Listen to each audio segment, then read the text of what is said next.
आज पता है मैंने तुम्हें ज़्यादा तकलीफ़ लेकर किसी के लिए भी कहीं तुम्हें भागने दौड़ने क्यों नहीं दिया। क्योंकि ये जो 2 पल के लिए तुम खुश करने की वजह से अपने दिन के 4, 5, 6 घंटे बर्बाद करोगे और जो 6 घंटे पीछे चले जाओगे ना, उसकी भरपाई करने कोई नहीं आएगा, कोई भी नहीं। उसकी भरपाई करने के लिए कोई कुछ कर भी नहीं पाएगा।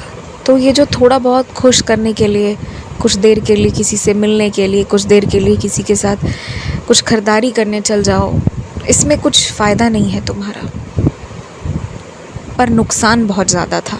इसी के लिए मैंने तुम्हें उन जगहों पर जाने से बिल्कुल रोकवा दिया जहाँ मुझे लगा कि तुम्हारा होना बिल्कुल ज़रूरी नहीं है।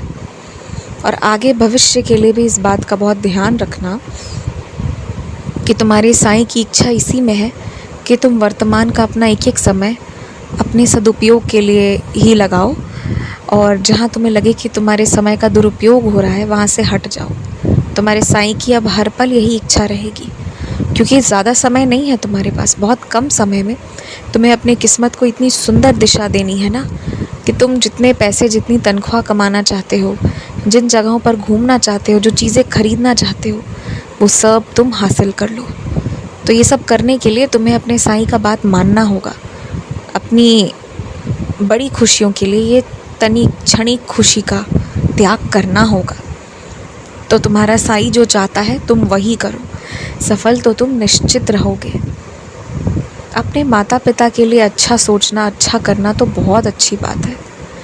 और जो भी व्यक्ति तुम्हें तुम्हारे माता पिता के खिलाफ़ भड़काए, तुम्हारे परिवार के खिलाफ़ भड़काए, मतलब है कि कहीं ना कहीं कुछ तो गड़बड़ है उस व्यक्ति में जो तुम्हारे साथ ऐसा कर रहा है। और ऐसे व्यक्तियों से थोड़ा अधिक सतर्क होना ज़रूरी है। आज मैं तुमसे एक बात कह रहा हूँ, थोड़ा ज़्यादा कम बोलना। इसलिए नहीं कि आज बोलोगे तो लड़ाई हो जाएगी या कुछ ऐसी बात है, कुछ नहीं होगा। पर जितना ज़्यादा कम बोलोगे ना, उतना आज तुम लोगों के स्वभाव को देखोगे, गौर करोगे, और उतना ज़्यादा तुम्हें आज समझ आएगा वो सब कुछ जो तुम्हें समझ नहीं आ रहा, जो तुम्हें दिख नहीं पा रहा। जो जवाब खोज रहे हो ना, वो तुम्हें मिल जाएगा। और तुम किसी ऐसे अपने दोस्त की सच्चाई के बारे में पूछ रहे हो जिसके बारे में तुम्हें शक है पर हकीकत नहीं पता है ना। तो अगर तुम सच जानना चाहते हो, एकदम पूरा सच, तो 2-3 दिन इंतज़ार करो। इसके बाद हो सकता है कोई लड़ाई झगड़ी जैसी चीज़ उत्पन्न हो आपस में लोगों के, तुम्हारी नहीं, पर उसमें अगर तुम शांत रहोगे ना तो सारी सच्चाई जान जाओगे। बोलोगे तो कुछ नहीं पता चलेगा। तो ये चीज़ करना, थोड़ा शांत रहना। तो जिसकी सच्चाई जानना चाहते हो कि उससे मित्रता रखने के पहले उसकी सच्चाई जान लो, तो कोशिश करना, तो तुम्हें सब सच मालूम हो जाएगा। कोई बड़ी बात नहीं है पता करना। और वैसे भी लोग तुम्हारे सामने दिखाते तरह तरह की चीज़ें हैं, लेकिन लोग हैं कुछ और दिखाते कुछ हैं। तो मैं वैसे भी चीज़ों को खोलना चाहता था, लेकिन अब तुम्हारे मन में भी ये बात आ गई है तो सारे सच खुल जाएंगे। तुम इसके लिए बिल्कुल तनाव मत लो। इसके लिए तुम्हें परेशान नहीं होना है कि तुम सही इंसान के साथ हो या गलत। कुछ भी गलत होगा तो मैं तुम्हें टिकने ही नहीं दूंगा वहाँ। तुम्हारे लिए चीज़ें वर्तमान में सही है, ये बात तुम पक्के पर आ जाओ। अभी बेकार की चीज़ों पे ध्यान मत लगाना। आने वाले 6 महीने अपने ऊपर खर्च करना।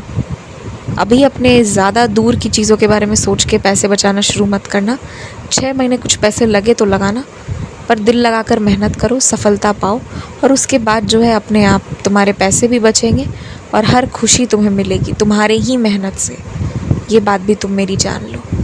खूब खुश रहो, आयुष्मान भव।